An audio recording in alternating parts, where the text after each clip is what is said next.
Hi, my name is Britt Hartley, and this is episode 1 of my new YouTube channel, No Nonsense Spirituality. I am an Atheist Spiritual Director, a nihilism recovery coach.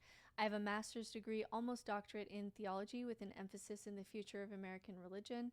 I'm a history teacher by trade. I'm a mystic. I've had almost 2 decades of mentoring from my Sufi mentor, which is the mystic branch of Islam. And I'm an atheist, which means I'm on a mission to gather spiritual tools without dogma, without faith, and without ever requiring you to believe the unbelievable. So I just want to spend a few minutes just telling you who I am, why I do what I do, and what kinds of videos I'll be hosting here. So I was raised Mormon. I was raised LDS. I started deconstructing around the age of 13, 14, really around just the petty rules of Mormonism, like why God would care about not drinking coffee. Eventually, that rebellion led to me getting kicked out of my home when I was the age of 16. And I was really driven, especially at that age, by the question of what is. What is going on here? What is reality? Who is God? What does God want of me? And I figured that if I could just figure out that piece, if I could figure out what is going on here, I could pattern my life accordingly and I could do my life right. So I went to theology school, really driven by this question of what is, after getting my bachelor's degree in history education. And like so many who enter theology school wanting to get closer to God or wanting to understand the Bible better, I not only lost my faith in Mormonism and Christianity and religion, but I also lost my sense of faith in God while I was in theology school. And that bulldozer of deconstruction just really kept going for me. I was losing my sense of self, my identity, my belonging. I certainly was losing my community, my marriage, all my friends, all my family, my Mormon community. And I also was getting out into the weeds as far as losing sense of free will until I entered this place that we now call the void or existential crisis or nihilism or existential depression, where there was nothing left. No person understood me. I had lost all of my community. I had lost a sense of any kind of grounded morality. I had lost God. I had lost all reason to do anything, meaning, purpose, lost faith in kind of in afterlife. I was very close to unaliving and I was completely dissociated. So during this time, and this was about 2 years long, that I experienced this really intense void existential crisis. I woke up every day and felt like I was a video game character, or felt like I was Truman in the Truman Show, and I would just play pretend human, play human games, because all the other video game characters in my game cared about my character. But I was just completely dissociated and just felt no reason. I just felt like everything was stupid and there was no point to anything. And one of the reasons I was stuck there for so long was because many of the tools that we have for that place, spirituality, meaning, purpose, morality, community, awe, transcendence, contemplation, ritual, things that we know are good for you, were wrapped around dogmas and truth claims that I couldn't believe anymore.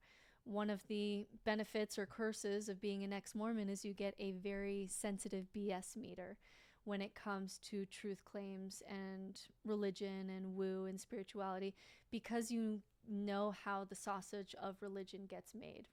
Mormonism is a young religion, which means we actually have a history of how this religion gets formed. I know how scripture gets made. I know how prophets happen. And so I just had this very sensitive BS meter to all of these tools that had truth claims and dogmas wrapped around it. So what I did as a student of history and philosophy and religion my whole life is I began the process of separating the helpful tools, from the religion and claims for faith around it. And not just in religion, but in New Age spirituality as well, in the occult, in paganism. And those tools helped to save my life, where in a year or two, I went from wanting to die and seeing no point to life to now where I genuinely feel happy to be alive, grateful that I get to experience being. And so while there are many channels about faith deconstruction or religious deconstruction, there are many channels about spirituality that are very woo. There are channels that talk about nihilism or existentialism or absurdism or stoicism in an abstract way. This channel is just going to be about tools that help us in the meaning crisis, tools for crawling out of the void and building a life that is worth being awake for, all while keeping our skepticism, keeping our intellectual humility at the table, where I never ask myself or anyone else to believe something on faith or to require you to believe some truth claim about the universe that we just don't know yet.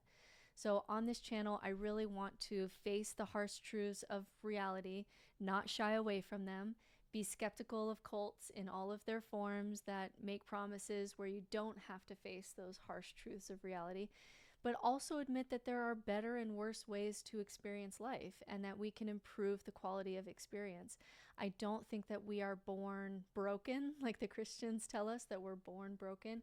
But I also don't believe if there was a lie of atheism, it would be that if you just leave religion, you'll just perfectly know how to run your life and have a great life and the meaning of life and a life worth living and the good life, and that you'll just stumble upon it. I don't think life is that easy either. I think the truth is somewhere in between there. So if you're someone who is a deep thinker, if you're a deep feeler, if you get in moods where you talk about this is so stupid, what is all of this for?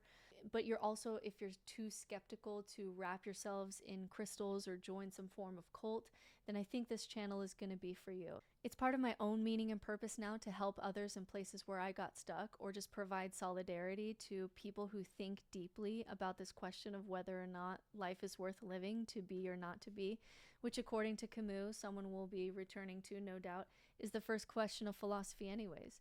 And so I have no idea how this is going to go.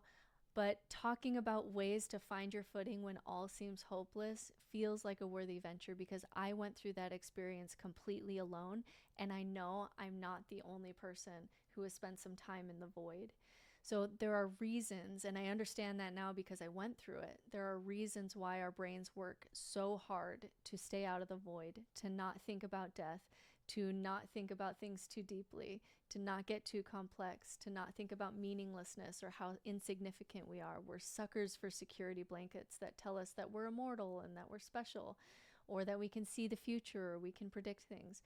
But when you work with these fears directly, and when I got tools for working with existential fears directly and face them, I found that you can, like the quote from Nietzsche, throw a rose into the abyss to thank the monsters who didn't succeed in swallowing you whole. For me, what this quote has meant is a sense of gratitude for going into absolute existential rock bottom, because it forces you to be honest about what a life worth living looks like for you, to the point that you can thank the abyss for forcing you to wake up and be more intentional about your life, until that it's one that you're glad that you got to experience, even if it ends, rather than most people who end up on their deathbeds and regret that they never really got to live. So if that sounds like the kind of party you want to hang out in, subscribe here for more. You can also find me on TikTok. I've published a book, No Nonsense Spirituality. It's a bestseller on Amazon. There's also an audiobook version of No Nonsense Spirituality.